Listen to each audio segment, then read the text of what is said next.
Good evening, everybody. I'm going to start the presentation. I hope you guys are doing great and you're okay working on the classes. A lot of the assignments were already reviewed and returned. All the grades have been posted. Assignments that you haven't submitted, I put like a little note and I put like 0 or whatever just to keep track of the items. But if by any chance there are assignments that you are working that they're a little bit behind, all you need to do is once you have the assignments ready, just upload it. But whoever has submitted any assignments, papers, everything, I finished reading everything last night, returned everything and graded everything and documented everything in the system. So whenever you have a chance, take a look at all the records, your grades, and if you have any questions regarding that information, you can contact me. Um, some of you still have not accessed the signature page to provide the information of the case that you are going to review. Remember that we changed the information, reduced the time to only 2 days of presentations, and it's going to be on March 12th and basically April 23rd, that is the last week of the classes. So just remember to access the sign-in sheet whenever you have a chance and put your name on it, put the name of the case you're going to present. Also, I randomly selected names and I divided the groups in two. But if you have any issues, if you have any schedules, conflicts, something personal or from work that you have to do, all you need to do is just move your name from one sheet to the other one, and that's it. The sooner actually that you guys add that information, the better off it will be for me, because then I'll be able to know if I need to prepare additional presentations or something like that. If we're gonna have a lot of students in one day and very few students in another one. So even though I know I gave you a deadline, the sooner you can post the information of the case, I'll be able to prepare the pending presentations. That's, as a matter of fact, the reason why I haven't posted information of the other weeks. And the assignments, I have everything ready in Microsoft Word, but I haven't posted anything in the course because I'm waiting to see who's gonna do what on which day for me to know how the other presentations and the other uh, chapters I'm gonna be reviewed. So whenever you have a chance, just go to the main website of the course and you will find the link there for the signature page of the cases. It's in Google Drive. And if you have any questions regarding those two assignments, well, it's actually one assignment, just let me know, okay? So if you guys don't have any questions, I'm not sure that you have the opportunity to review all the grading because I finished actually last night. Of course, last night, Florida time.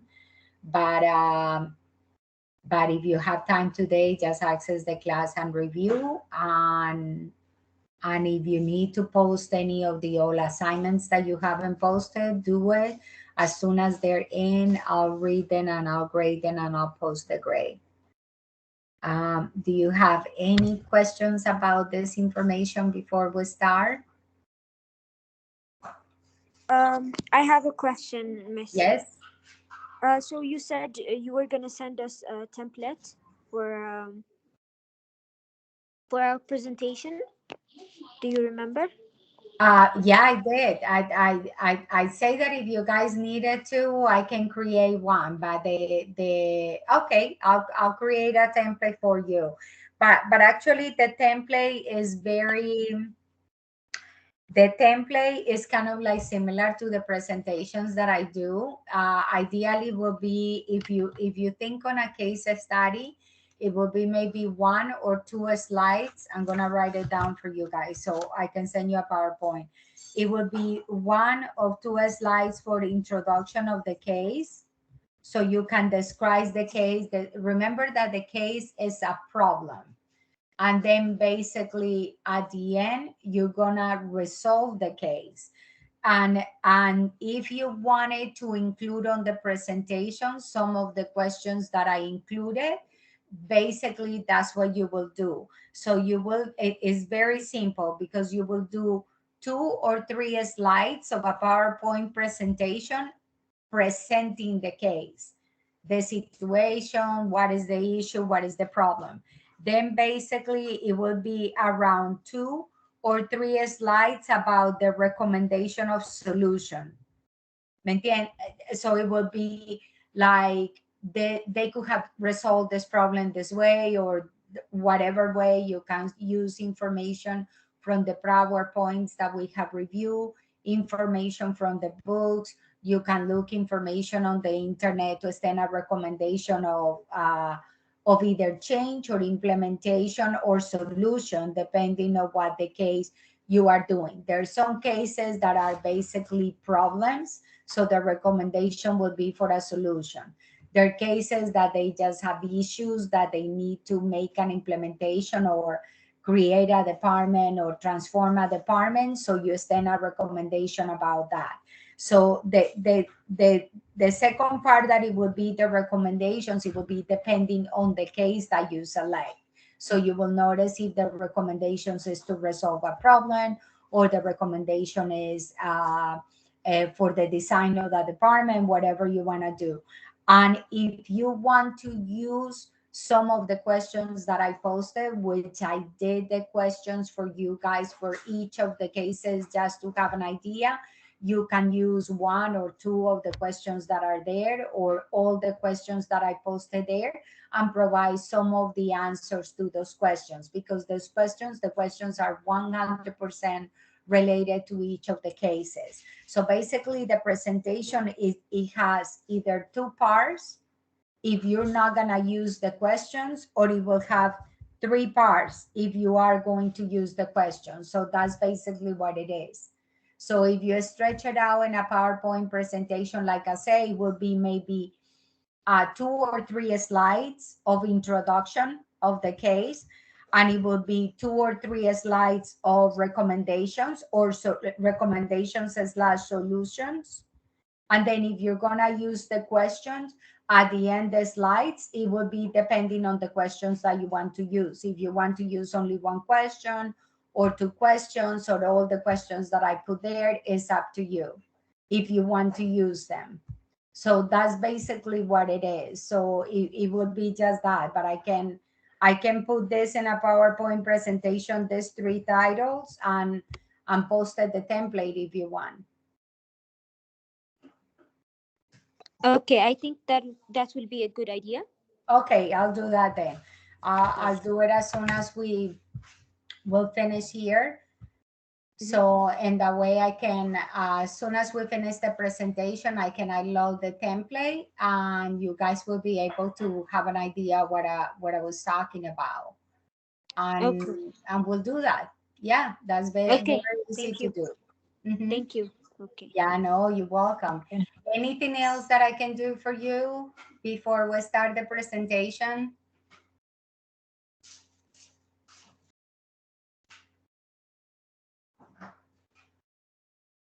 Okay, so today we're basically going to review chapter 8.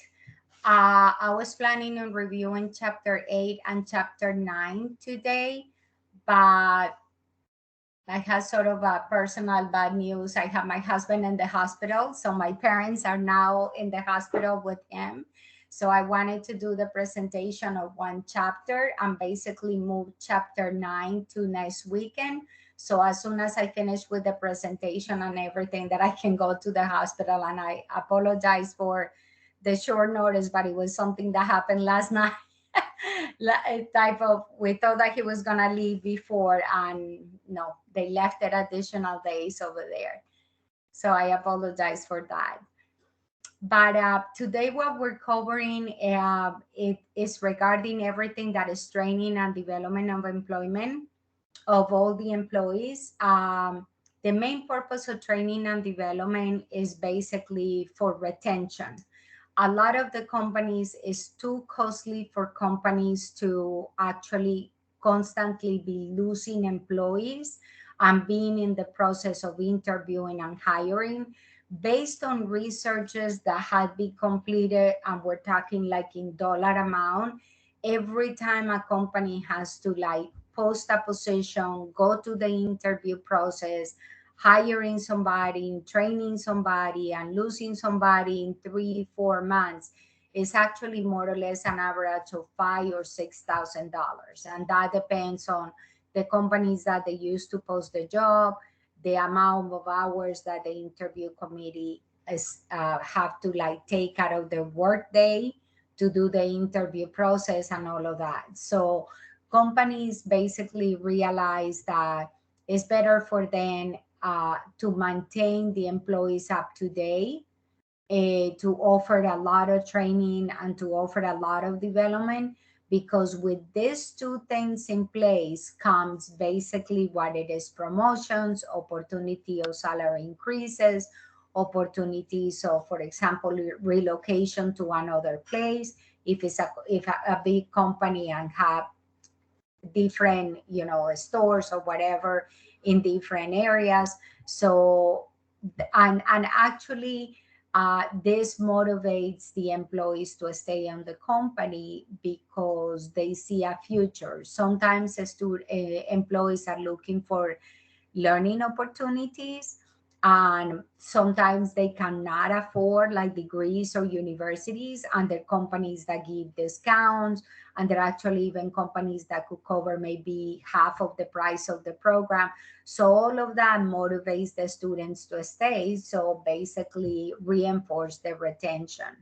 So basically, the idea of this chapter is, by summarizing all the purpose and the processes of how we do employment orientation, how we design um, processes that will help the students, that will help, I'm sorry, that will help the employees with everything that is engagement and retention and motivation and all of that.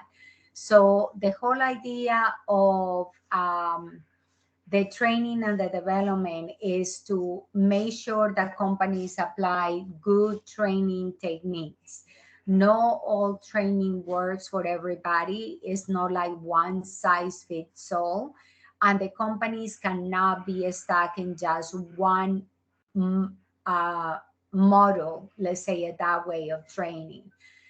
It is important that company nowadays that technology has advanced so much that they also do the same thing with the training of employment, and they try to be creative because it will motivate the employees. Also, because depending on the duties that you're trying to reinforce, maybe one specific training will not beneficial for that employee, and other training will be. So the company has to be very aware of different module trainings, different models of reinforcements, the way that they can apply the correct one to the correct environment.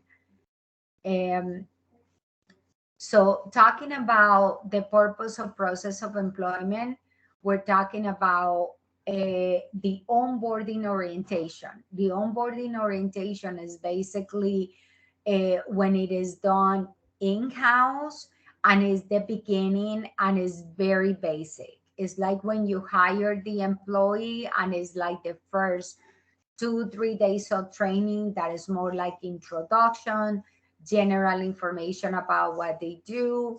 That's the part that it takes a little bit of to introduce the employee around. And a lot of companies sometimes rotate the new employee from department to department with all the departments that this person is going to be directly involved with, so the person can get familiarized with that department. So this is like more what I was saying a little bit before, is more like the welcoming, the basic information, the understanding of the organization.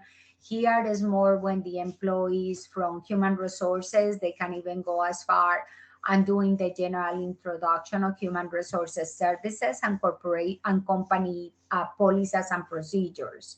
And then, of course, what I was talking about, the socialization, which is taking them to the different departments, uh, giving them all the information of introducing them and show them duties. Sometimes there are companies that allow the new employees to stay in each of the departments at least one day. Sometimes they do it 2 or 3, just for the employee to have an idea what that department does, what are the responsibility, what are the roles of everybody that is in that department. So at least when they start doing the job, they're able to connect better and know how my new job, my new role in this company is related to whatever this other person is doing in finance or in marketing or in sales or whatever the department is. Also, when I was talking about the services of human resources, that's also what they covered, like the employee handbook, policies, orientation, and it's very important, everything that is technology. It doesn't matter that the person knows computer and knows how to work softwares.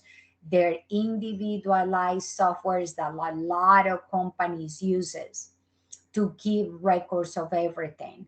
So regardless of how techy the person is always going to have some technology training, because most likely the company uses some type of software or some type of system that they don't use anybody else. A lot of companies nowadays, for security reasons, they actually pay companies to develop software to meet their needs. So they is what they call proprietizing software. So maybe even to Microsoft can actually Excel, Word, and all of that. What we are used to is the generic software that they have out there for everybody.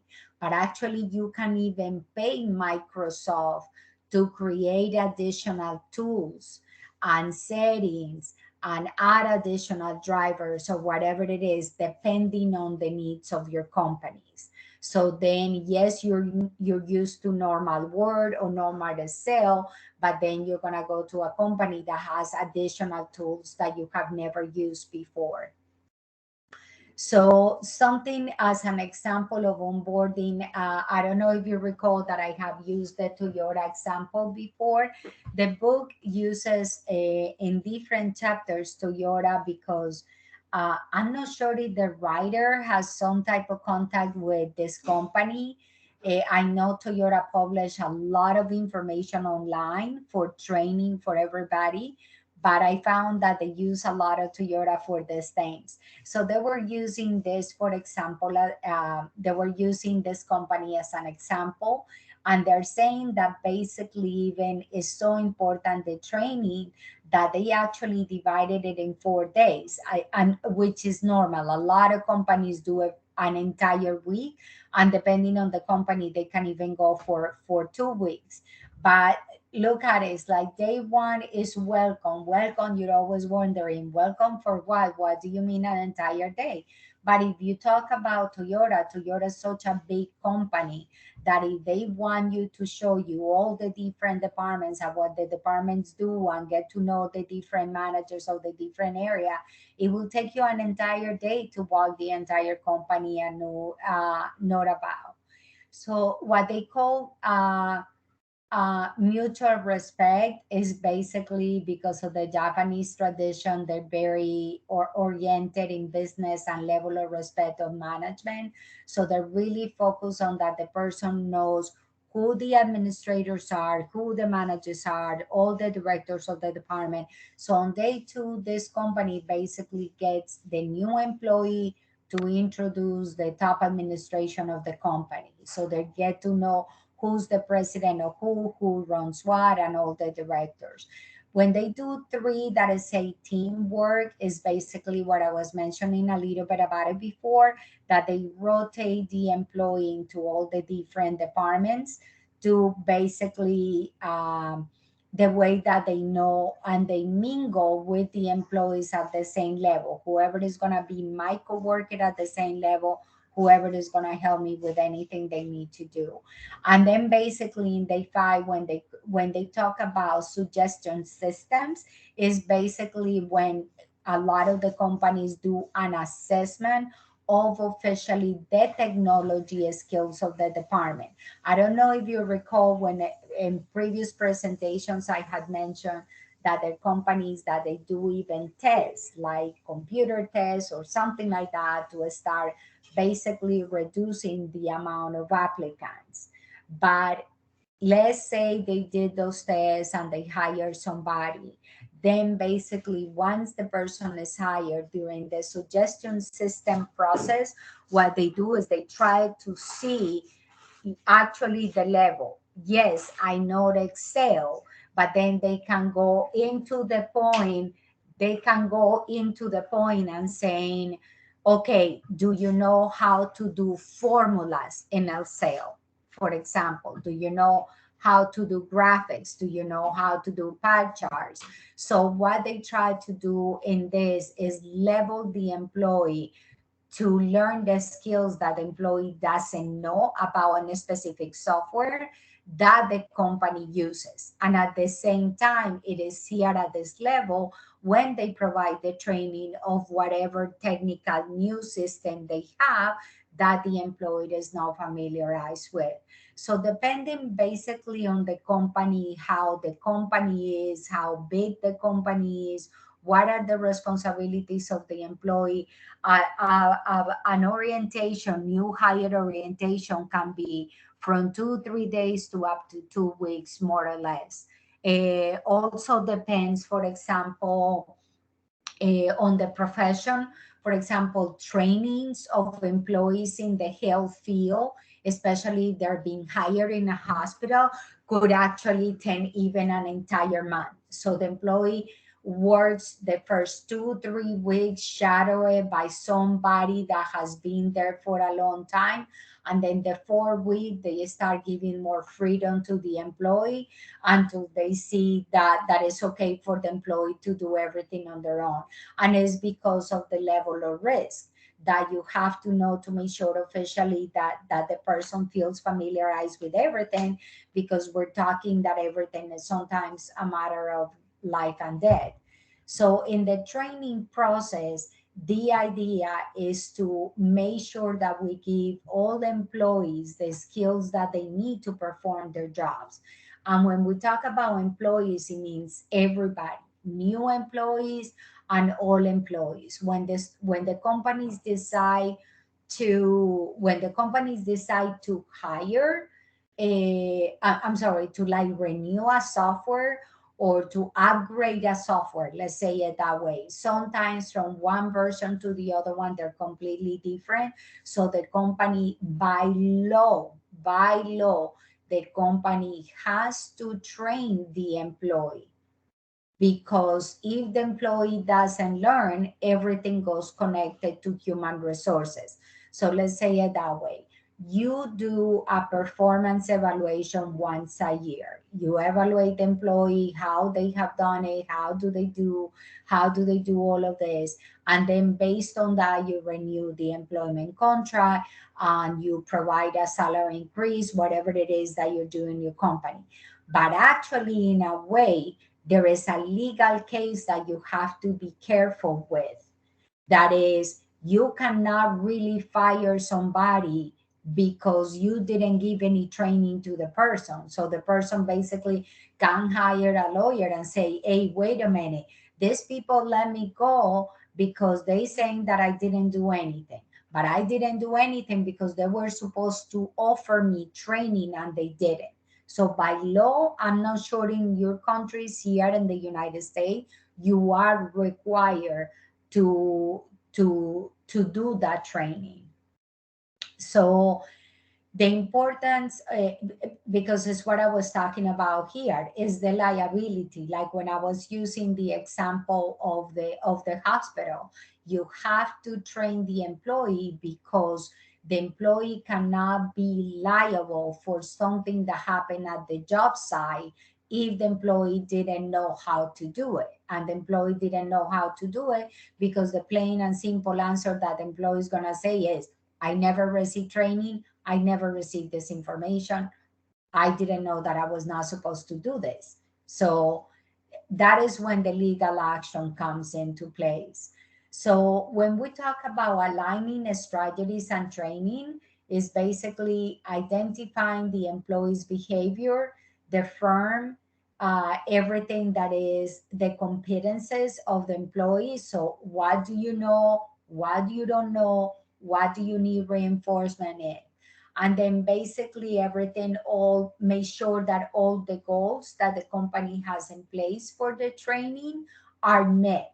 So when you offer a training program, that make sure that you create the program with some objectives in mind, with some goals in mind, that you know that at the end of the training you accomplish what you wanted to do, and you know in fact that the employee learned. Now we're talking about something regarding training here. The company can offer all the tools and all the services and all the training, and at the end of the training, they expect for the employee to have some knowledge about, not to be an expert, but to have some knowledge about. But we know that there are those some employees that when they go to training, they're playing on their cell phone, they're in la la land, they're thinking about something else, so they don't take advantage of the training. So the company does this, like I said before, for two reasons. Because when the employee attends training, most of the time at the end they issue a certificate, but it's not the issue of the certificate, oh, you were here. No,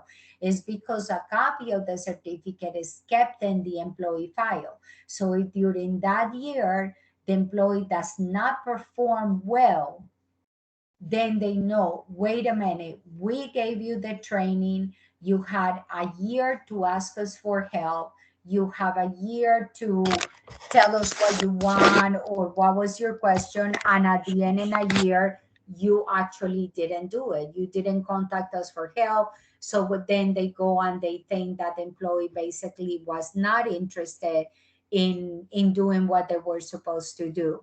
So that's when the training goes into both ways. Now I'm gonna talk a little bit, giving you an example. I don't know if you know this training model, the ADDI model, is used. I'm an instructional designer for online courses. This is very, very much how all online courses trying to be designed, but it is such a simple and straightforward process that a lot of companies are using this training module, even though it was designed more for online and technology, and they are applying into the company. And it is because it's basically 5 steps, but it is constant, constant, constant in retrofitting, retro testing, making sure that it works, or transforming. That is basically, that's how technology operates. You always try with trial and error. Does it work? You make it better. You do this video, you do this presentation, and then you improve it and things like that. So the whole idea of the ADDI model is basically, that's what it's called, ADDI: analyze, design, develop, implement, and evaluate. Like I say, I'm not sure how many of you guys are familiarized with this. So I'm just going to give you a brief summary of this. The purpose of the analysis is to basically, you for sure, in fact, the employer, the director of human resources, whomever is, that recognize the need of the training. And it's not only recognizing the need of the training, but recognizing what type of training is needed. Is needed computer, is needed customer service, is needed marketing and development, or whatever it is. So the idea is to start from the bottom, that say we need the training, but it's not we need the training, is what type of training do we need. Then the design is what I was mentioning to you guys about it, depending of the training that we have to offer, the duties, the department, ideally is design individual tailored training that will benefit that specific group of employees. There are companies that actually even divide the information. For example, it's different to give a training to people that are in the Department of Budgeting and Finance that design a training for somebody that works in the call center with customer service. So that's what the tailor means. You do the training, you provide the training, but you don't mix anybody unless you are doing a training about new policies and procedures of the organization.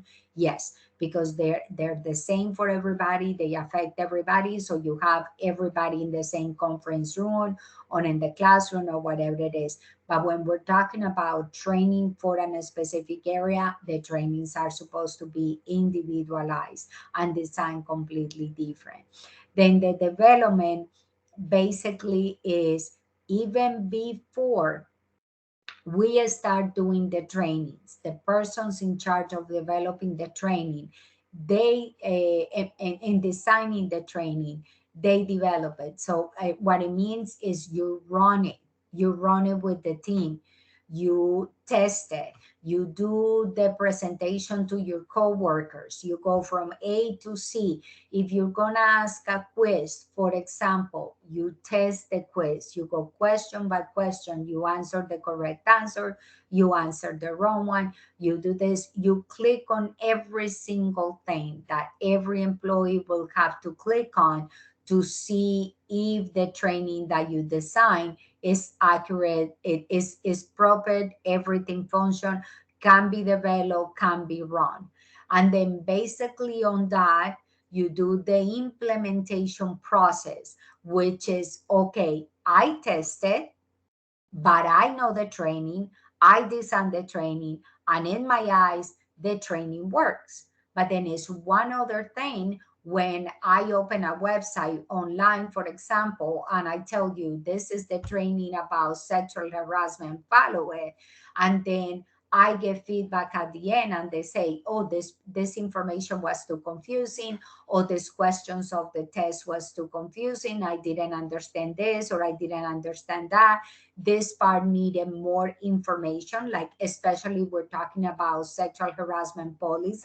A lot of people that don't have experience in policies, they're not really, sometimes they don't grasp the idea. So by law, you are required to provide the policy. You say, according to policy 1.7, blah, blah, blah, the Department of Labor says the following. But then, no assuming that everybody is going to understand, you need to provide a clarification about that policy in simple words for people to understand.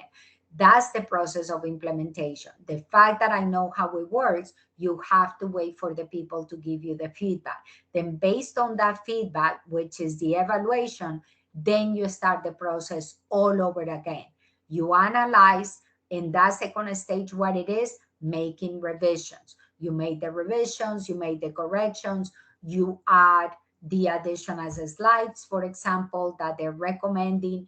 So you are basically redesigning the training again. So after you do all of that, what you do, you run it again with the same people. Okay, I'm gonna run it. You watch me. You let me know if now is better. And the procedure goes all over again. So it's a constant loop, a constant loop, a constant loop to make it work.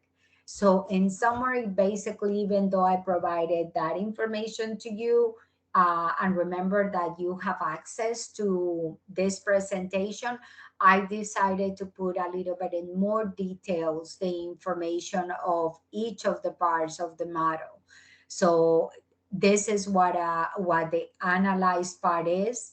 That is the developing, the training, the analyzing, the recognition of the gaps. What are you going to do first? What are you going to do next? So you create all that information. Then basically in the design aspect is all of that. What am I going to do? I'm going to use a storyboard. A storyboards, what they call a storyboards is like they're telling you a story. That is what we use in PowerPoint. You use different slides, and then you take the audience through a process, like a story that you're going to do in organizing. So that's the design. Are we going to do quiz? Are we going to invite a guest speaker? Are we going to do all of that? So in more details, that's basically what incorporates in each of the parts. In the development area is like that, is the content of what you decided. What are we gonna do? Where we need to cut? What are we not gonna cut? Do we add graphics here? Do we don't? Do we add a video? Do we embed a video from YouTube or from TED or whatever it is? Believe it or not, in training, and this is something that they you learn in instructional design, is the colors. There are certain colors that are not recommended to use because it gets you tired in your eyes.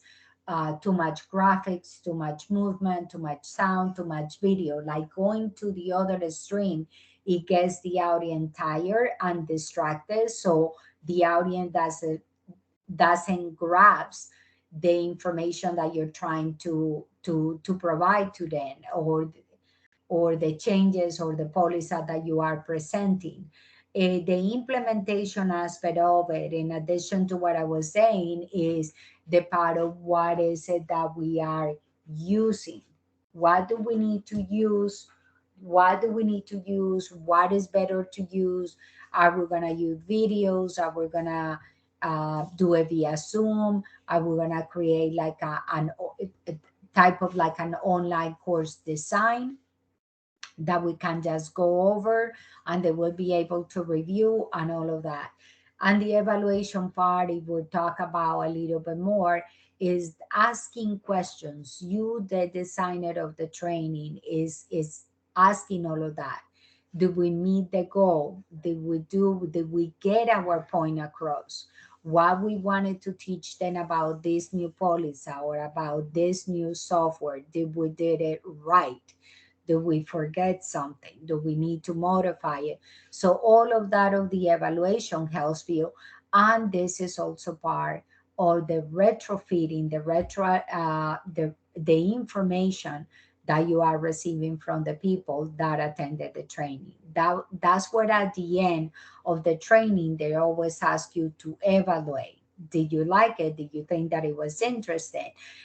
Sometimes we don't notice, and we create videos and we put background music, for example. Certain music is very distracted. If you're embedding music and the music is too loud, and at the same time you're speaking, then most likely the person is listening to the music and is not understanding what you're saying. Those little tricks are all important to know that you're taking the point across. So in conducting on training, it is important considering like the strategies of the training and basically the needs. That is what I was saying before. What does the employee needs? Do you know Excel? Yes, I know Excel. But do you know how to create a pivot table? Do you know how to create formulas? Do you know how to embed a pie chart? Do you know how to transfer information from Excel into Words, or from Excel into Access? And maybe the person say, well, I know Excel, but I don't know Excel that well or at that level, because that knowledge of Excel is like an advanced knowledge. So then you know where the employee is standing and what type of task you will assign that employee to learn all those things that the employee is missing, to reinforce the skills that they already have. So the employee in this case is not starting from zero, but you are just enhancing what the person already know. The main purpose of the training is this, that we're talking about what you can do or won't do, because there are different aspects of training. That is what I was telling you about it, that I use an example. Sometimes you send the employees to training and the employees are distracted or playing on the phone, or if you do it in a computer lab, for example, because they have to follow certain steps. Then there are employees that they start browsing the internet and really they don't follow the training that you're providing.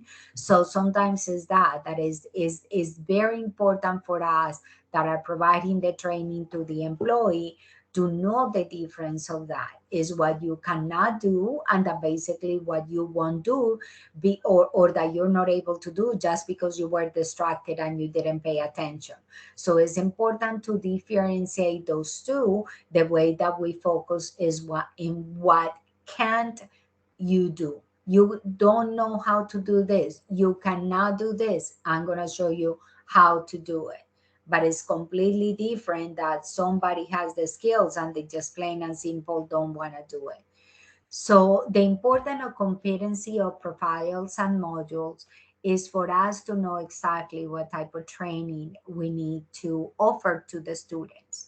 So in this case, we go into the competency model. There are different models that we can use, like I was mentioning to you before, depending on the department, depending on the employee, depending on the level of skills.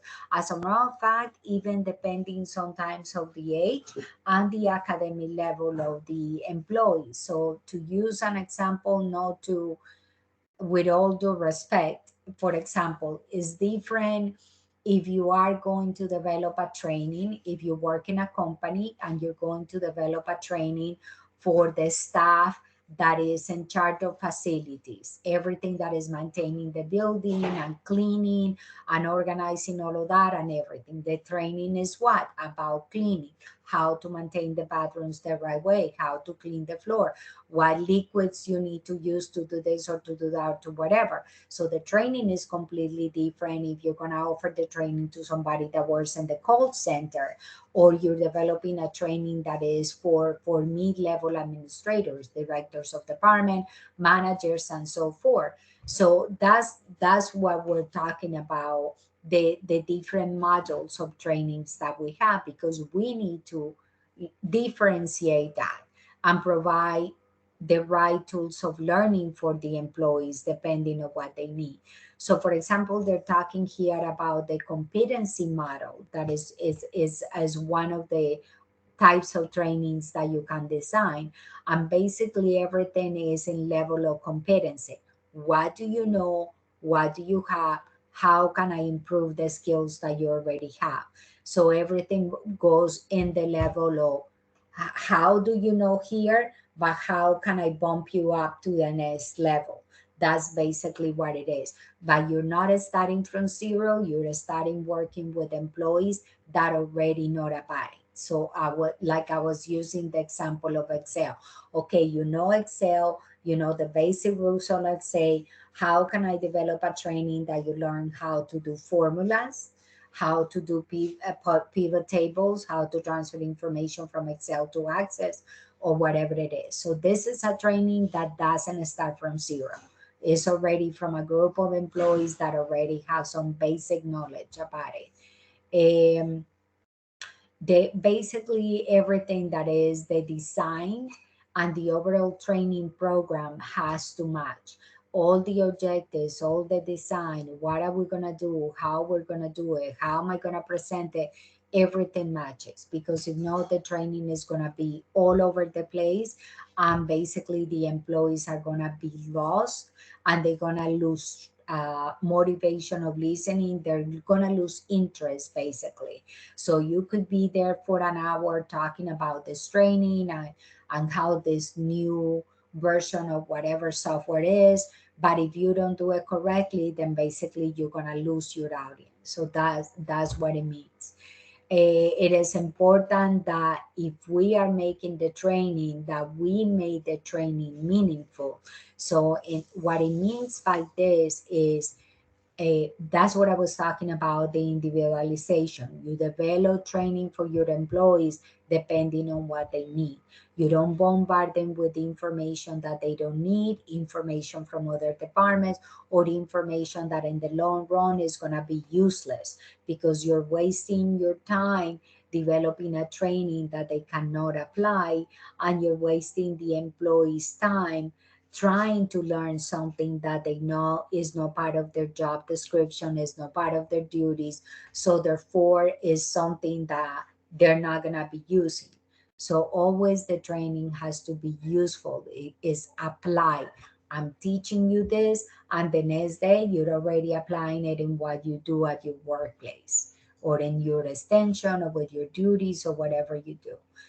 So the development goes into the assessment part, which is, for example, what are we gonna use? So here is like I put some example. You're gonna use an iPad, you're gonna use a computer, you're gonna do a PowerPoint presentation, you're gonna have a guest speaker, how you're gonna do it. And it's not only how you're gonna do it, is the order. The information of a training has to float, and you have to be careful. And this is what a lot of companies make the mistake. You always have to start in your mind from the introduction aspect of the topic to the advanced aspect of the topic. So you create, even before you start developing the training, you have to create an outline of what it is. And the outline has to be revised maybe 2 and 3 times as you learn the flow of knowledge and procedure of what the employee is going to do. So that flow of the process is how you organize the training. I'm going to provide this information first. I'm going to provide this information second. And it is using an example, using you as an example. If we hired an employee on the university, for example, what do we do first? First is teaching them about recruitment. So you learn about the program, that you can provide information about the program. Then basically is admissions, answering questions about admission, providing information about admission, and everything else. Then basically is program detailed information. This is the program, this is the curriculum, this is what you do, this is how the program is structured. So then it gets to a point that the students say, oh, okay, based on that information, they are going to register for one class or for two classes or for three classes or whatever it is. So then you go into the process of registration. Then after that, you goes into the process of academic support once the student are in class. And then that is a loop that continue until the student graduates. So if you don't do it in that order, in this case, using you guys as an example, then the student is not going to learn the right way. Like, it is important that up front you know about the program, you know about the curriculum, you know about the classes, you know how you need to register for. If the program have a sequence, okay, which classes we're starting first, then which classes I register next, and so forth until you finish.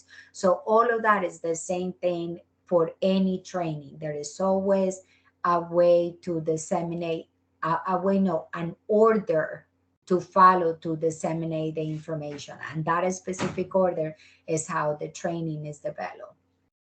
So going into this that I was mentioning to you for the training, we go into the 5 training techniques. That is, how can I know that I can develop the training the right way?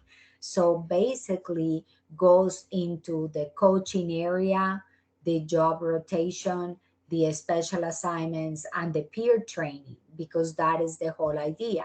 So you provide the general information first, then you pair the new employee with somebody else that can coach them and following and working with them for a couple of weeks. Talking about the rotation, you put the employee in different departments, in contact with different employees, so they learn about all the different duties. Special assignments is very important because it's what we call hands-on aspect of training, which is not seeing but doing. This is how you see me do it, and you do it. So you provide small assignments to the employee, so the employee follows, copy what you're doing, what the other employee is doing, and in that way they train. They train not only by observation, but they train by action. That is even better. And then the peer training is always the one that they might even assign an employee for the first month or something like that to provide support, the go-getter to answer questions and all of that, to provide feedback and everything. So the steps in all the organizational training basically is all of these points that you see here talking about the 5 points. So the step one is always to prepare the learner. So you have to in advance tell the employee, this is what we're gonna do, this is the purpose that we're gonna do it, this is the reason why, provide information about the duties, your position. You will be basically on a daily basis dealing from the employees from the call center, employees from finance, employees from the marketing department, or whatever it is. So provide a whole picture of what the job of the employee is all about. Not the duties, but the whole job within the organization. How many direct departments I'm going to be dealing with. So that's kind of like basically how it works. Um, the presentation of the operation is explaining all the qualities, the quantities, the requirements. If you have goals, even for example, let's say you're hiring somebody in the call center, and ideally the goal of the call center is that at least you call 20 customers a day. So you provide the employee and say, hey, this is what we do, this is our goal, 20 calls or an average 15 to 20, depending if you get a really difficult case that it will take you longer. So you provide all that information. That is when you go and provide the time on the job. You have 8 hours a day in one day to do this. So they help the employee to do time management to make sure that during those 8 hours of work, the employee is able to perform and do whatever it is that they're saying. So do I try it out is basically after you have provided the information to the employee, give it a try. Okay, pick up the phone. The phone is ringing. You already heard me from dealing with 10 customers. You already heard how I answer the phone, what information basic that I provide to the okay. So the 12 call or the 13 call that it goes, I'm not going to answer, you're going to answer. And I'm just going to be here listening to you and see how you're going to do it. That is important because right there and there, you made the corrections. You rectify the errors that new employee makes. That is connected to the fourth step, which is the follow up. Then at the end of the conversation, you can tell the person, oh, you did great, but you have to be careful with this, or you have to be careful with this information, or whatever it is. So the three and the four are very, very much connected. Then, and they have something in companies that is called appearance training. This is more an a structured process that is for this to become like a skilled worker, to a combination of classroom and instruction. This actually sometimes a lot of companies, let's say like ensembling companies, like car companies, companies that build cars, they tend to do this type of process a lot, all the time, especially when they're changing cars from one module to the other one, and the new model is going to have this new feature or this new type of computer or this whatever. They quickly have to introduce the employees to that new features that this new car is going to have, because it is not only the features that the customer that is going to purchase the car is going to use, but actually that you need to learn how to assemble the car. So it's going to be a completely different model, completely different screws, completely different position in the car, whatever it is. So this type of companies like that, that is the most clear way that they follow quickly training knowledge for application of skills. So immediate classroom and immediate application. Then the other one that is program learning. This actually works a lot in the general business sector because basically models, it goes into the modeling, the retention, the rehearsal, the feedback, and the transfer of training. What it means, the transfer of training at the end, is that in the long run, after you learn more and more and more, and they hire somebody new, you can actually become that person that can train. So the idea is a procedure that you absorb everything from modeling to training, because in the future, so your supervisor can ask you, like they ask to somebody else to train you. They can turn around and ask you and say, hey, this new person starts on Monday. You're gonna start training this person. So that's the whole process. And the role playing part of it is basically the acting, the staging, the I tell you how to do it, and then you show me if you can do it the same way or you can do it better. So it's always practicing and finding out if you are immediately, you can prove if you are retaining, you are learning what I'm telling you. So that's basically very, very important as well. Then the social reinforcement is when we're talking about all that happens with everything in life that influence the behavior of the employee. So for example, if you get good feedback from the coworkers, hey, you're doing great, you learn quickly, blah blah blah. If you are talking to a client and the client doesn't know that you are a new employee, but at the end the client tells you, oh, thank you very much for your help. You were great. You answered all my questions, blah, blah, blah. All of that is the reinforcement that helps you to know if you are learning what you were supposed to learn. And the transfer, the training applies the knowledge of the skills to a target job or a target role. So basically, that what they're teaching you to do something, you are doing it well. So some other types of training that we're talking about is what they call audiovisual based vestibular training, electronic performance support training. This electronic performance support training, the EPSS, it's basically uh, very used today, especially now with COVID, that so many people are working online. But for example, the audiovisual base that is all connected, all of these are related, and you're going to see why. The audiovisual is audio aid and visual aid. So here is when we're talking about a that someone records something and tell the employee, go and watch this video, or that you can tell the person, go and watch this PowerPoint presentation, that's visual aid. You can tell the person, hey, no, these are the YouTube trainings that you can review to learn X, Y, and Z.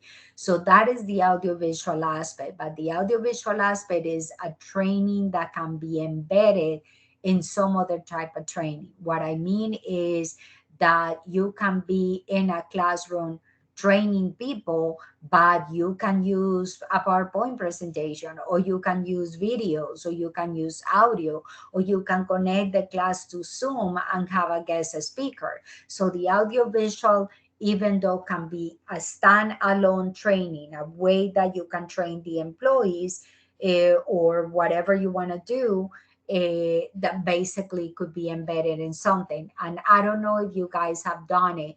That's that sometimes maybe you need to learn something quick. You bought a new cell phone or you bought a new computer and you're trying to learn some features really quickly. A lot of the people go immediately to Zoom, I'm sorry, to YouTube and look really quickly for a video. Who is telling me what?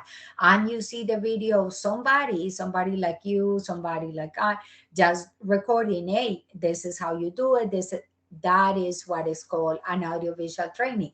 You watch the video, you do the video, you learn how to do whatever changes to your phone, and that was the end of it. But you can also embed that video in something else. The vestibular training is basically more into the technical aspect. Um, it requires a lot of tool and machinery. So this is a training that is for certain employees only. For example, employees in the IT department, using the people that I was talking about earlier, the employees of a company that builds cars, because it's very, very hands-on with machines, with equipment, and they work hand in hand every day with a specific machine. So they do it like that. In the and the last one that I was mentioning to you, the EPSS, is basically providing just in-time training and integrate that experience. So that is, for example, the basic example is what we're doing now. That live, we are live, we're at the moment, we're here, and I'm giving you training about human services, how you can learn about all this skill to train your employees and which way to train your employees. So that is basically what EPSS means, and is what we're using more now with everything that Zooms have brought along and Teams have brought along. Since so many people are working from home or are working in a very more independent way. The video conference and training is actually could be considered like this one, and it's also part of the audiovisual training because you can do large groups, which is good. That's something that, for example, when we're doing traditional training, let's talk before COVID. Before COVID, most of the training, the companies used to do it in the building. Human resources used to plan the training, and depending on the amount of employees, they could do the training an entire day or they could do it in 2 days, because we only have one conference room and the conference room only fits 20 people, for example. Or we have an auditorium, but the auditorium is small and only fits 30 people. So based on that number, human resources provides the same training 4 and 5 and 6 and 7 different times, because they need to train 200, 300 employees, whatever. If we're going to the aspect of online like now, the way that you guys are here, let's say that we're 20 people right now, the same is that 30 gets connected or 40 or 100 gets connected, because everybody will get the same information. So companies are actually saving a lot of time using the video conferences processes for training of employee. And it is connected, of course, to everything else that you see on the slides, that is computer-based training and the online internet training, because all of this can be incorporated and you are basically training a large amount of individuals at the same time at one given time. You can even do the training with just a small group of people, do what we are doing now, that we are recording this information, and the other students that were not able to attend today, they go back and they can hear this and they can see the same slides that you are seeing, and they'll be able to get the same information that you guys are sending. So sometimes is on time, what we call on time live with you guys here, but at the same time provide that service for later on. Even for you, if you need this information to do one of the upcoming classes, you will have this recording available to go back and to listen to it and to look for the information. So that's what basically is so appealing, all the technology setting, how the training has transformed. How the trainees have used technology to transform basically the process. I'm sorry. Do you guys have any questions so far about all this information that I've been sharing with you? Any questions? Have you guys have received some any of these types of trainings and work when you have done it, or your company use some other type of training to keep you guys up to date in all the skills and information? Anybody wants to share anything?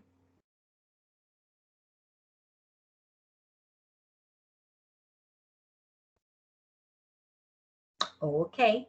So if you don't have any questions, then I'll continue.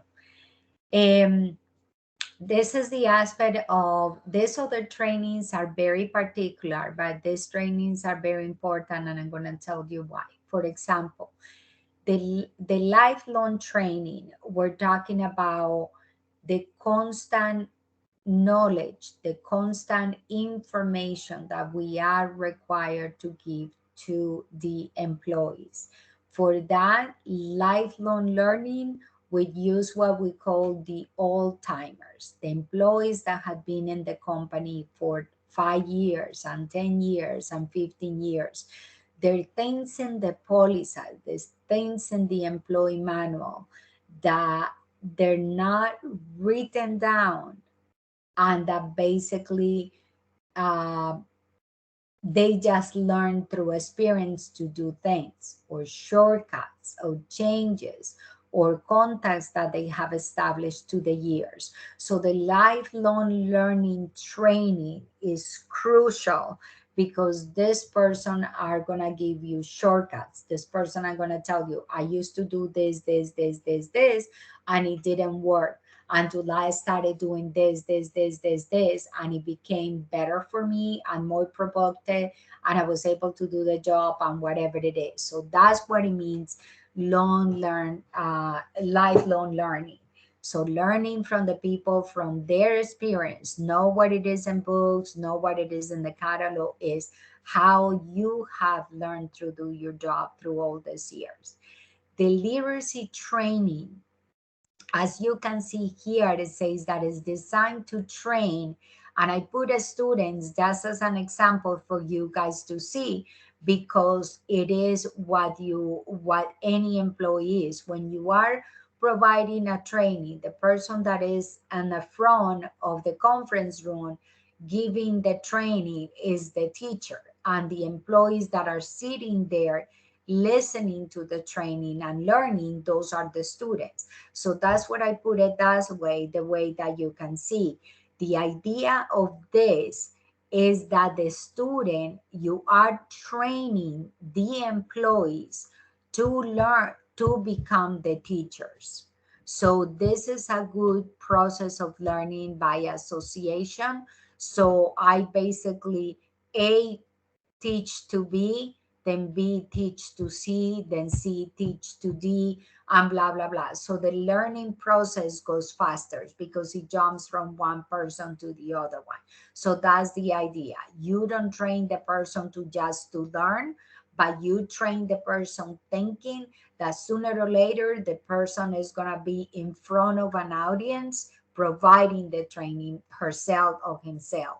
So that's what literary training is. Training detail, very detailed. It takes longer, but the idea is that you're telling the person, I want that you learn exactly what I know. That at the end, you're able to know and to do what I will normally do to take care of a problem or to take care of an employee or a customer or whatever it is. The diversity training, um, believe it or not, even though it gives good benefits to the companies, a lot of companies do not use them. And they idea is that they think that they are isolating a certain group of employees. So they basically go into the aspect that an employee can complain for discrimination. Hey, why are you training this employee and why you are not training me?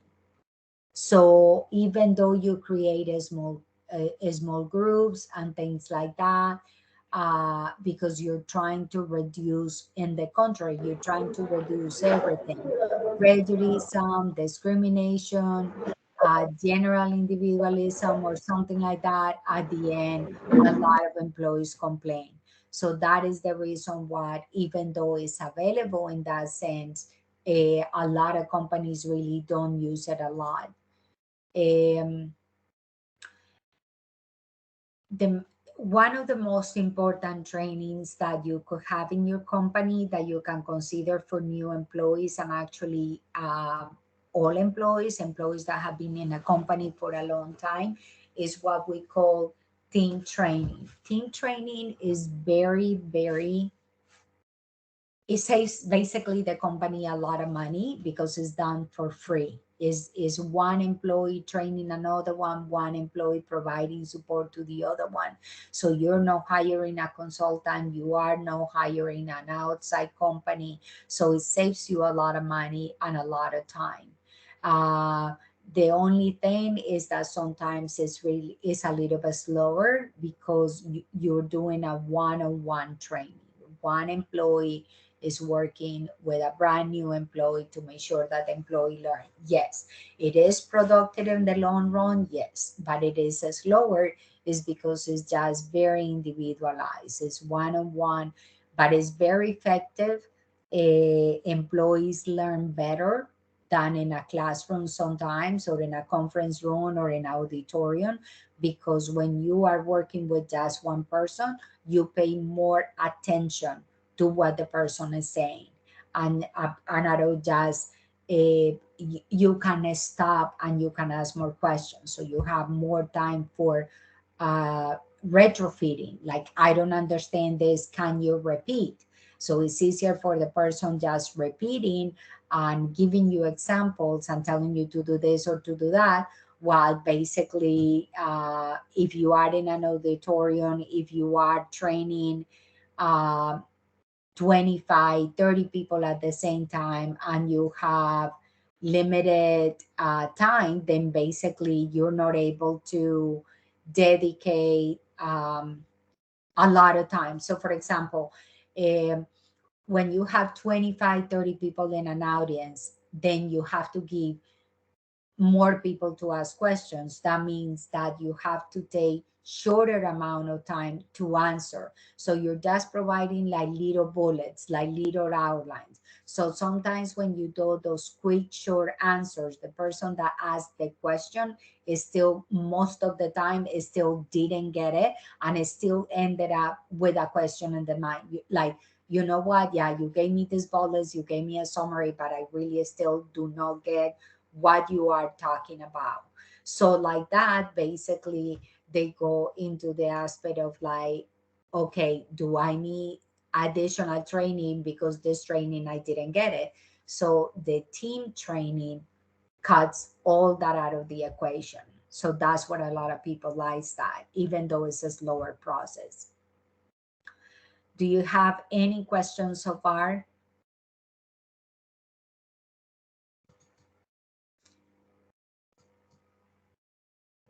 Okay, so if you don't have any more questions, I'm going to continue.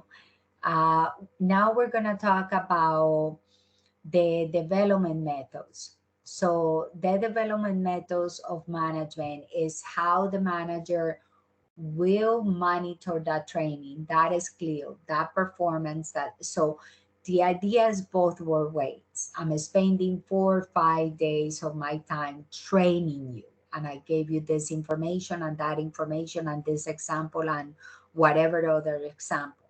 But that training alone is not good enough if we don't have some type of follow up, some type of development, some type of performance review, let's say it that way.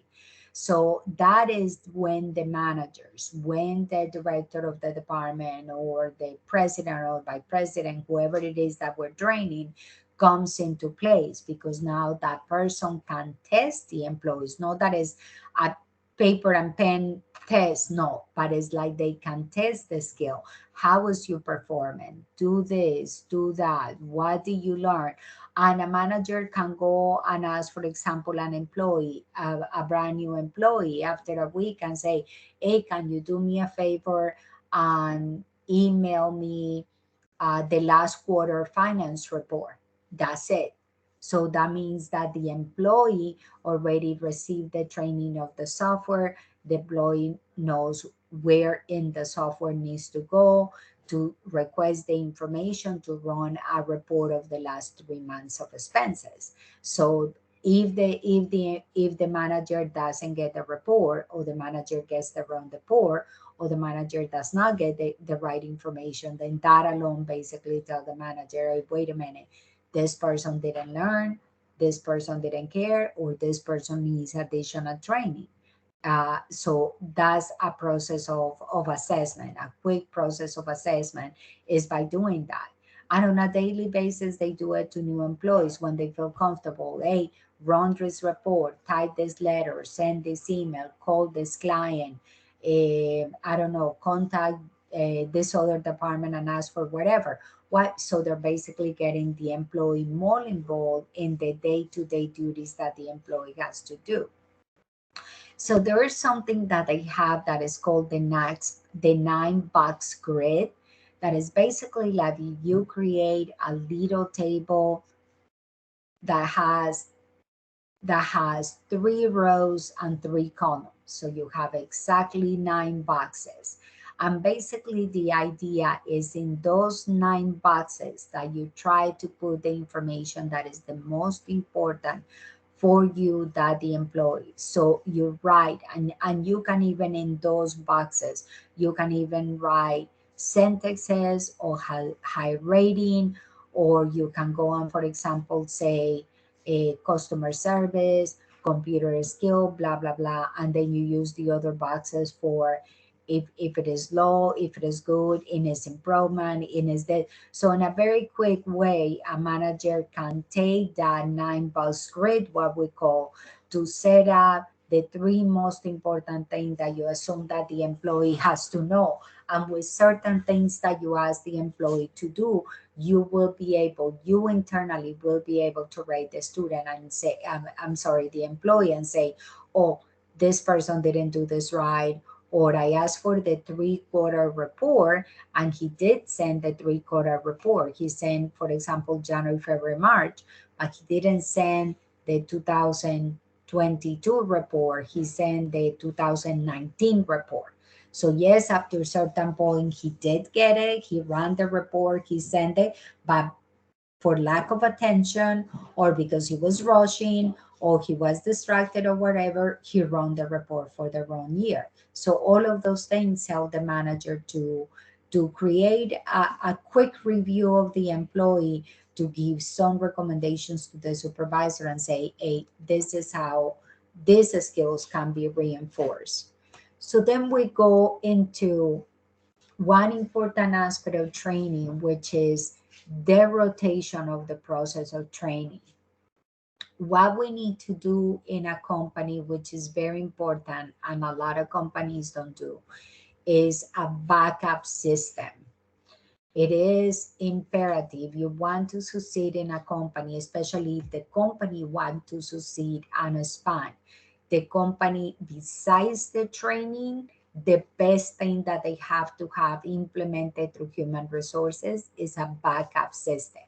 And as a matter of fact, for some companies, it's so important that they actually put it in the job description, and they create even a statement that say this job will provide support to a same position or above or below according to what the manager requires, or something around those lines. I'm just kind of like memorizing. So what they're basically telling the employee is, even though we're going to train you to do your job, we are going to assign you as a backup of somebody that is in the company. So you're not going to learn in detail what this other person does, but we're going to show you what they do. So if the person calls in sick, if the person is on vacation, if the person suddenly resigns, then that they know that there is somebody else there to do those duties and serve as a backup, the way that the job doesn't get affected, that the clients don't get affected. That think about it, for example, if this happened in the payroll department, you need to have a backup, because if the person leaves, you have to think about it and say, wait a minute, today is Friday, today is payroll, we need to process all of this, we need to process the bank, run the checks, do the direct deposits, or whatever it is. So they're crucial positions that they need backup. Some of them maybe don't need it, But if you are an employer and you know that that is important for you, it is sometimes recommended to put it in the job description. So the employee knows that is going to learn the duties and is going to learn general information about somebody else's duties. And those employees create a teamwork within them. So if I'm going to ask vacation, even before considering, for example, asking my boss and telling, hey, I want to leave in 2 weeks or I'm going to vacation, I have to ask my backup teammate and say, I want to take vacation these days. Are you going to be in the office? So the idea is that you have that level of trust with that teammate and you do everything. And actually, when you are sick and you're not going to go to work, and of course, you're going to send an email to your boss or call the boss or send a text message and say, hey, I don't feel that well, I'm not going. That immediately you send a text message to your backup member, to your teammate, and say, hey, please, I'm sick, cover my phone or check my emails or do this. I'm not going to go to work today.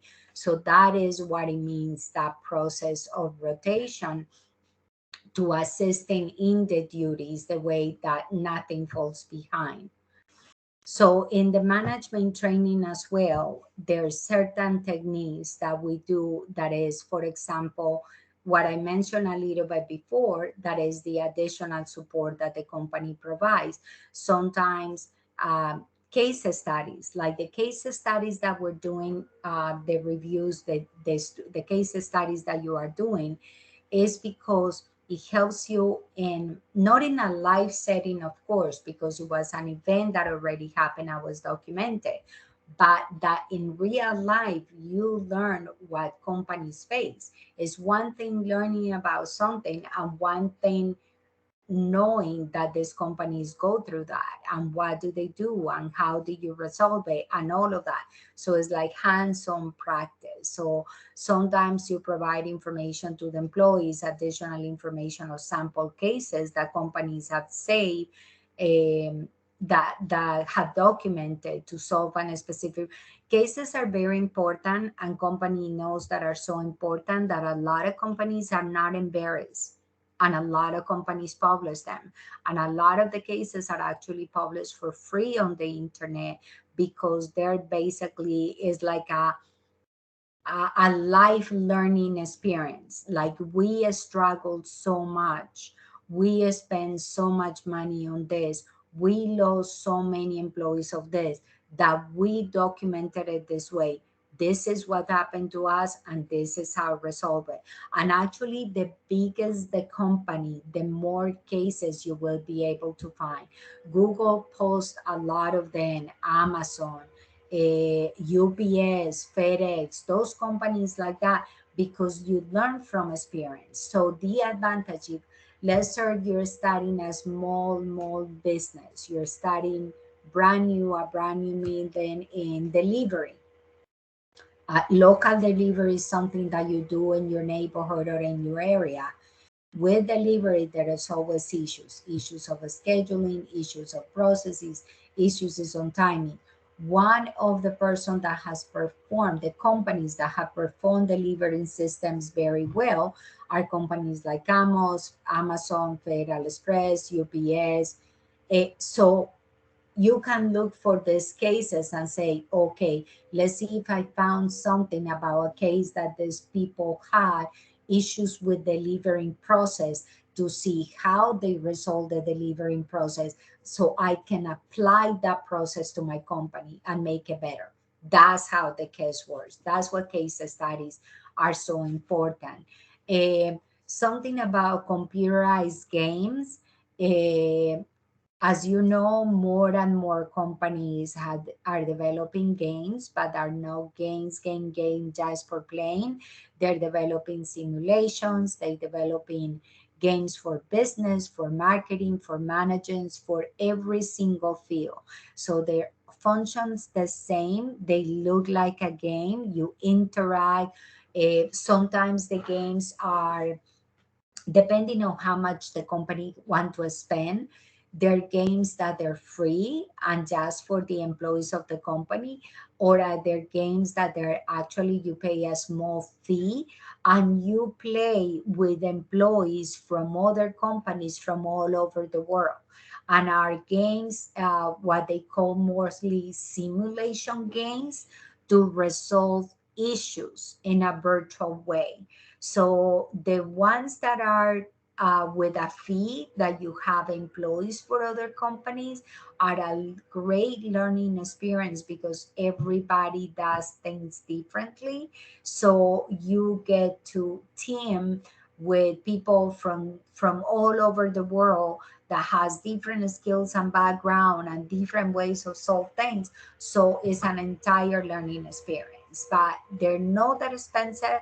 But a lot of companies, um, talking about the old timers style, a lot of these people don't believe in this type of computer setting, and a lot of people do not use them.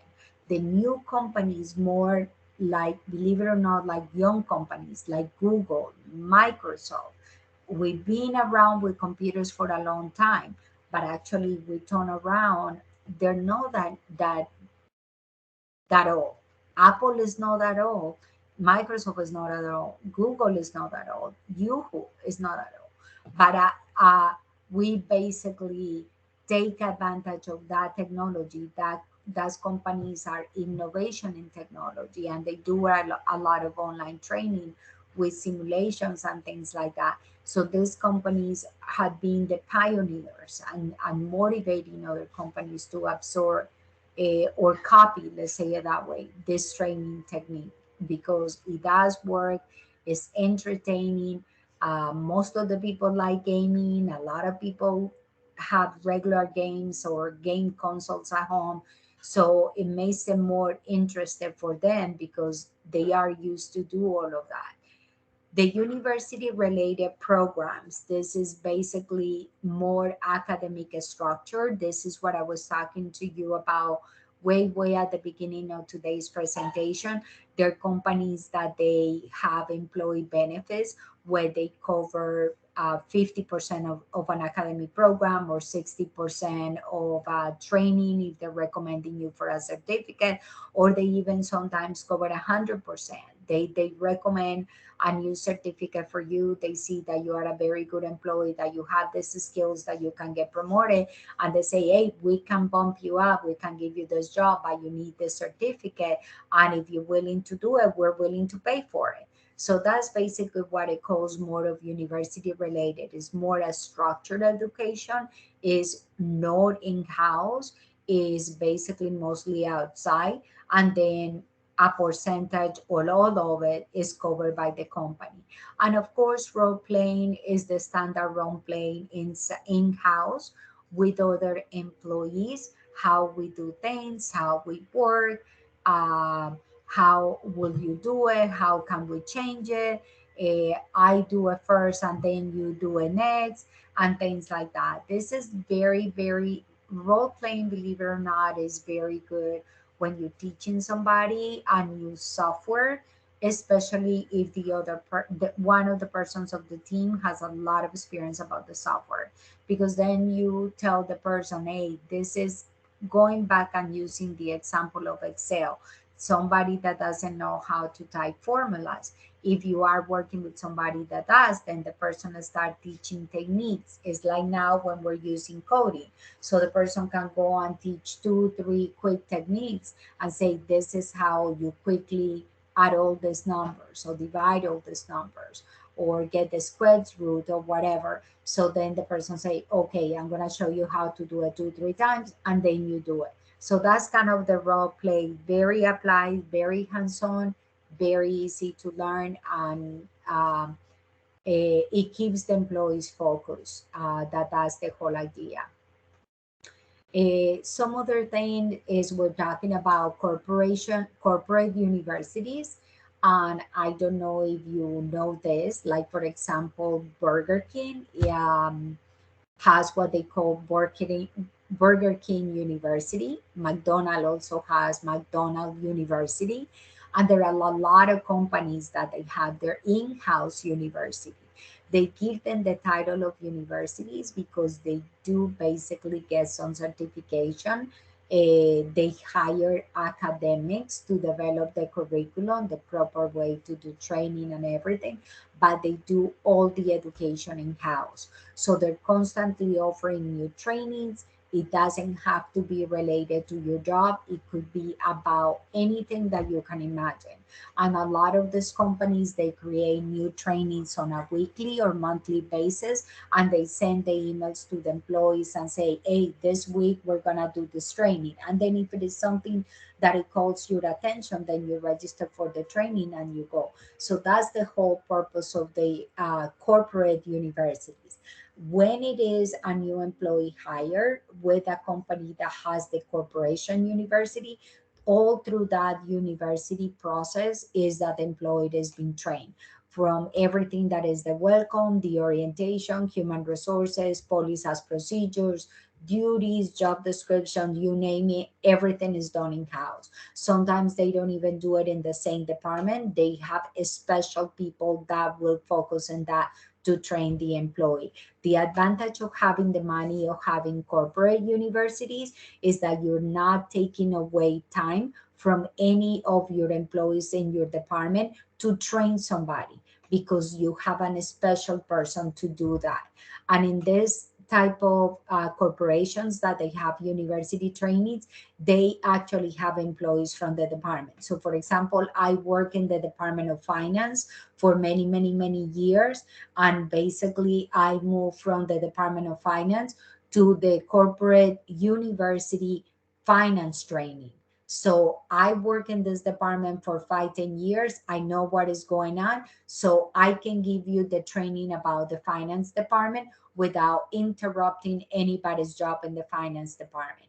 So it is beneficial, yes, but unfortunately, you do have to have the budget for this. So companies, what I notice is just big companies that have a lot of money to invest in this level of training and education, they do it.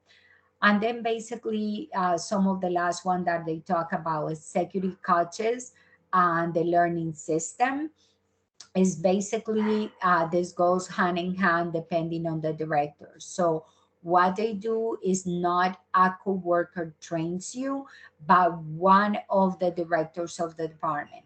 So you are getting the direct training from your supervisor, for example. So your supervisor is the one that directly is going to take care of you and directly is going to give you the training for the next 2 weeks.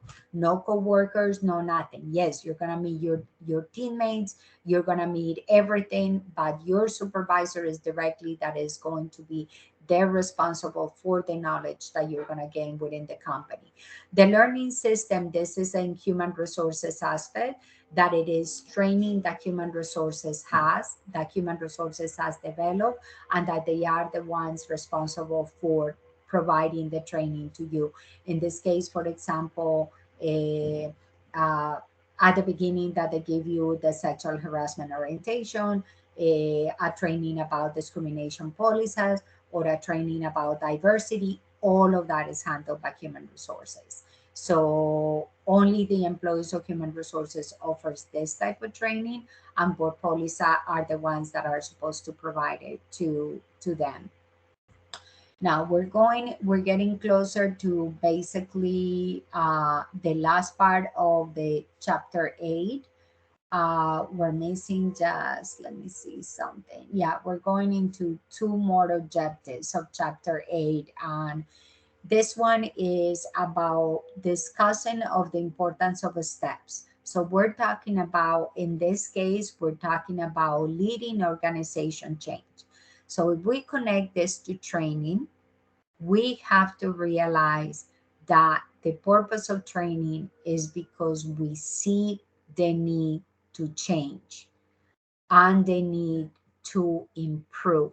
An employee that doesn't know something, and I want to educate the employee to learn whatever it is.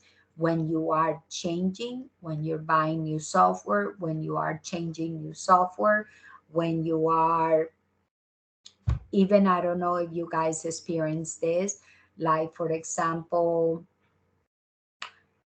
In our office in the university that I work at, everything that we had, it was Kodak, it was Kodak photocopy machines, and it was everything together. It what we have a copy, then we have the fast, then we have this heavy duty scanners to do everything. So we have three different equipment to do things when we need it, and they're all Kodak, and we received the training from Kodak and all of that. Then we went and we changed to HP, to Hewlett Packard. The university bought all brand new equipment and it's all into one. It's copy, faxing, scanning, emailing, everything. You can do everything from those stations. So the company went through a change that believed that it was beneficial for all of us. It will save paper because we're actually not even faxing anymore, even though we still have fax lines. We do everything with that equipment, but that change requires some training. So we went, they installed the equipment, the training was provided by department, and within like a month and a half of almost a month, HP employees came and they gave us training for 2 months until everybody learned about how to use the equipment. And then from every department, no, I think it was from every floor, a team leader was assigned, which is this person that receives additional training. So once the HP employees left, then basically this inside person provides support if anybody has a question. Then basically, of course, more technical aspect, more technical issues, problem with the equipment, then somebody from the company comes and assists. But that's the purpose of this objective, of knowing that some organizational changes require that additional training for the employees. The main purpose is because the company has to be um, up to date, the cutting edge of knowledge, the cutting edge of technology, because competition will run over them in a matter of days. So, companies that want to survive, companies have to be always ready to change, always ready to change, always ready to transform. That's what a lot of companies sometimes go on bankruptcy, no because they didn't have the manpower, but they didn't have the necessary funds to stem themselves up today. Because staying up to date, it can become really expensive. You have to change computers constantly. You have to upgrade software. You have to be constantly training your employees. So it's never easy. It's very expensive, and a lot of companies cannot afford it. So, for example, things like there are special companies that develop apps for the phones. So, but a company has to pay for it. So, for example, a, a let's say a restaurant that you'd like, and normally you call to make a reservation for a table.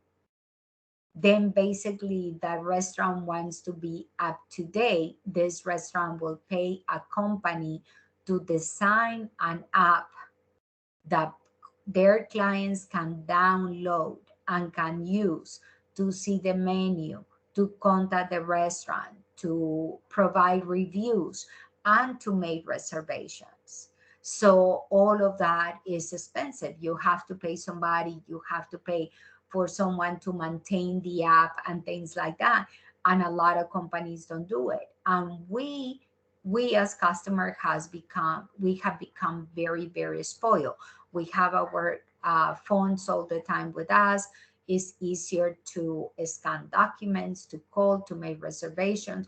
You always go, I'll download this app and I do this, or I download this app and I do whatever. And you have a free app for Microsoft Word that you can review the assignments or whatever it is. So that's what happened to companies. Companies fall behind. Companies don't see the competition. Don't, it's not that they don't see it, it's that they don't give the level of importance to the competition that you have to do. And basically, you just fall behind and you quit. And that's what a lot of companies, if you can see it this way, the bigger the company, the more money they spend in this. Like, for example, you can see it between Coca-Cola and Pepsi. You can see it between Adidas and Nike. In all these products, sometimes you're wondering and you say, oh my God, these companies are so big. Why do they do so much advertisement? Why do they have this app? Why do they do this? Why are they, if they have their website, why are they in eBay? A lot of people don't know that, for example, even though Adidas has its own company website where you can go and purchase whatever, they have an account in eBay and they have an account in Amazon, because they realize that even though people like Adidas, people don't think on going to the website first. Like, when I need something, the first website that I go to is either Amazon or eBay to look for whatever, even though is the same thing, even though is, let's say I want to buy, I'm actually in the process of doing that. I need to buy a new cell phone, and I know that I want a Samsung. If I go to the Samsung website, I can buy the phone there. But my instinct is, I'm going to go to Amazon and I'm going to go to eBay to see, maybe I found it cheaper, or I found it better, or I found it local, and I don't have to wait 2 weeks or whatever for them to send it. That is the process. So companies, the way that they don't lose companies, they do that. They don't have to, but they don't have to, but they do. They don't have to because they're selling, but they do because they want the clients. And we don't go to their website first, we go to some other website. So a lot of these companies have, you go to Amazon and buy Adidas, and you think that you're buying it from somebody else. And most of the time, you're buying it from the Adidas company. But you're not using the Adidas website, you're using Amazon. So those are all those cutting edge techniques to attract customers, to keep us happy. A lot of companies don't have the money, and that's why they go out of business. They fall behind. They lose market share, because it's us. We want something else. We want something faster. We want something easier, and a lot of people don't have the budget to provide it. So that is part of the training as well, and the expenses of how much money the company wants to invest. Why do we have a department within the company of tech guys that just create application for us? A lot of companies do. Within the technology department, they have techs that all they do is develop applications to do this, to do that, just for the clients, to retain the clients. So we're talking here about something that in training and development is a course fluid change model process. And basically, this is more in the management aspect of the training. If we incorporate it to that, that is basically the change models. We need to be, way before we offer the training, we need to know about what we need to change, what we need to improve, what we need to modify. So basically here, this model can be used to determine the trainings that you need, the changes that you need to make. uh, it helps you to determine how to develop, how to analyze, how to illustrate, how you can present this change that you need to do better to your clients. So he's talking about 3 stages of the process, that it goes into unfreezing, changing, and refreezing. So basically, unfreezing is what we have now. This is that is active, working, working, working now. Then we go into the process of changing and say, how can we change it? How we can make it better? And then once you modify it, once you do the training, once it is there, then you refreeze. What it means by refreeze is, we already changed, we already did the model, we already did the training. here it is when the employees are staying. So now from this day forward, the employees are going to do this way. So you leave it like that for 2 3 months or a year or 2 years until you have to go through the process again. Using technology as an example, let's say you're using a software that is version number 8, and then next year they come with version 9. So that means that your employees all this year use this old version. Now they have to adapt to the new one. So you go to the same process again. Okay, we're going to freeze. Unfreeze is we're going to wake up from this process because we know that we have to change. How we're going to change it, we make it happen, and then we leave it stationary. What? For another year or 2 years until the company goes and creates a new version of the software, which you have to go back and do the same process all over again. And this is not only with process, this is with everything. When you talk about, for example, employee laws, human resources laws, constantly the laws change and constantly are updated. One of the things that probably all of us went through with COVID, if you had the opportunity to work from home, was that, which was, wait a minute, I'm going to send all these employees home. I'm not going to see them anymore. I don't even know if they're going to do the job. So immediately people from the police department and from human resources department, they have to rush in and create some type of policies that the employees that are working from home are bound by, in order for the company to know that even though the employee is at home, the employee is productive, and the employee is doing their job, and is doing what they're supposed to do. They're not watching TV, they're just not sleeping or whatever. They are doing, being productive, and they are doing what they need to do. So this is basically where we talk about all these last minute transformations of policies, transformational changes that help. And that's where it goes, for example, into the moving and changing, because that is basically what it is. Sometimes it's at the last minute, sometimes it's quickly, sometimes it's like, what do we need to do because this happened? Like, for example, something that happened to us here in Florida a lot, that you might be aware, is like all these storms and hurricanes and all these things that we have. A lot of companies have a specific employee manual just for this: how to track the storm, how do you send communications to the employees, when it is appropriate to send employees home, how long, how many days you're going to stay closed after the hurricane pass or after the storm pass. So it sounds kind of crazy, especially for people that don't live in that type of environment. But all of those are new policies that have to be constantly changing, because the storms are different, the situations are different. So we have to be prepared for anything. And then in the aspect of organizational development, in conjunction with all this training and all this changing, is because we have to be aware that the implementations that we are doing are required, are needed, and they are going to be the best approach for the company. And the reason is because in advance, we cannot invest tons of money. We cannot invest, we cannot invest in hiring a company, for example, or outsourcing services if we know that we really don't need it.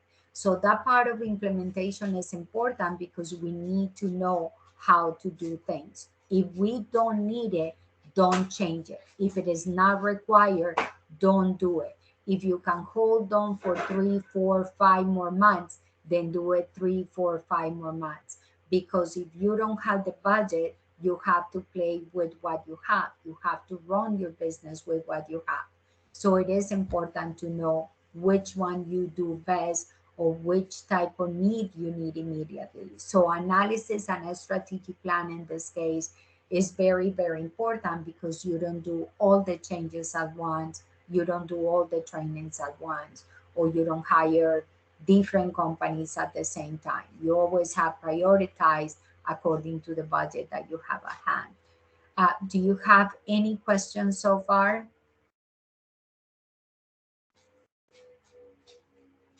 If you don't have any questions, then I'm gonna review. This is the last part that we're going into chapter 4. I'm sorry, chapter 8, and we'll be done for the day.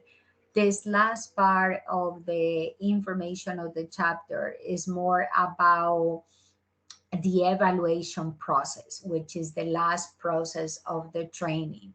We we went into develop the training, we went into hiring the person, we went into training the employee. So now we go into, did it work? Did it really work? Did the employee learn? Did the employee didn't learn? Or anything like that. And this is very, very short because it is just this information. The evaluation of training is important because it's the only way that help us recognize if we have to transform the training, if we have to review it, if we have to change it, if it works and it didn't work. So the evaluation process, we do have to design and study. And a study means is how we're going to evaluate the training to know if it works and it didn't work.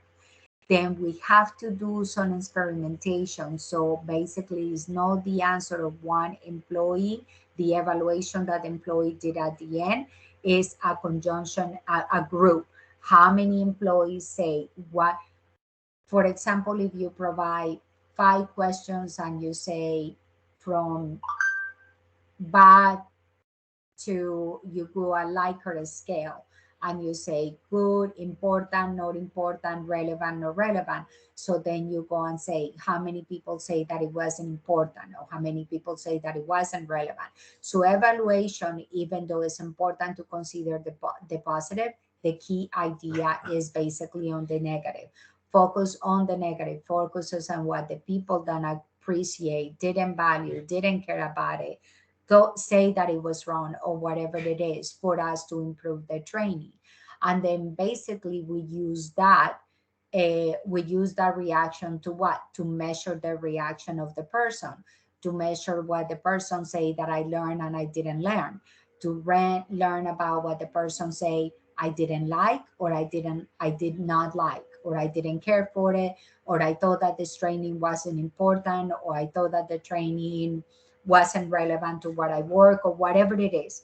So all of those reactions are important for us to know, to evaluate the training, to see what we need to change. And then the last one is the results. The results is the positive aspect of the training, getting the feedback that you need from the employees. It is good, I like it very well, I learned, a perfect timing or whatever. All of that help you to know if you are in the right direction or not. Do you have any questions about what we covered today?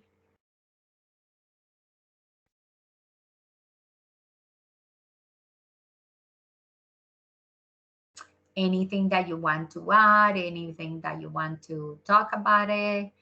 Any example that you want to share with the group about what you guys do in your companies or how your companies do things?